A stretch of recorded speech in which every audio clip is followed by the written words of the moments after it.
The White House denied Thursday that President Biden is considering cyber attacks against Russia. Press Secretary Jen Psaki tweeted, quote, "This report on cyber options being presented to POTUS is off base and does not reflect what is actually being discussed in any shape or form." Now, this comes as cyber attacks reportedly continue to hit several Ukrainian government and banking websites. Both the U.S. and Ukraine have reiterated their belief that Russia is responsible.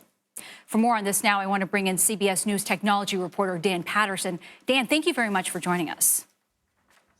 It's good to see you. And Dan, at this point, what kind of cyber attacks could the United States use against Russia? Wouldn't this set the United States up for counterattacks at the end of this? Yeah, Nancy, so we should restate that the White House continues to deny that President Biden has been presented with cyber options. Having said that, the United States options are fairly diverse. We can target national or even targeted distribution of oil or of natural gas. We can target the internet services and we can target critical infrastructure like power lines. However, it's far more likely, Nancy, that we target military installations such as command and control units, satellite and communication sensors, and logistics and supply lines. Now, as we mentioned, the United States and Ukraine believe that Russia is behind a recent series of cyber attacks on Ukraine. Can you break down what you've been seeing, what we've been seeing so far? Well, Russia has targeted Ukraine with cyber attacks since at least 2016. In the past, they have targeted critical infrastructure like the power grid. However, we're not seeing that right now. Instead, we're seeing what are called nuisance attacks. These are distributed denial of service attacks that have taken government websites offline. And we see them targeting government websites, specifically the Ministry of Foreign Affairs, the cabinet ministers, and the parliament websites have all been targeted. And we saw this today that Meta is now allowing Facebook users in Ukraine to essentially lock their profiles as an extra layer of privacy here. And the company has also staffed a special operations center with native Ukrainian and Russian speakers who are closely monitoring the situation, they say. So why might they be doing this? What are they possibly expecting here? And are they targeting civilians with this?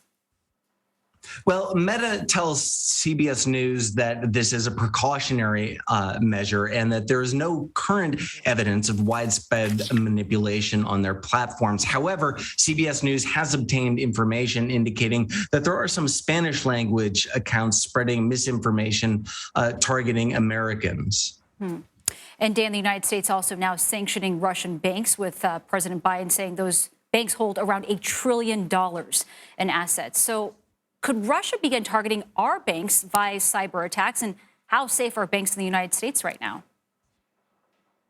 Nancy, Russia could target United States banks. However, our bank and our banking systems are fairly resilient to these types of attacks. Now, we could certainly see the same types of DDoS attacks that have targeted Ukrainian banks, targeting American banks.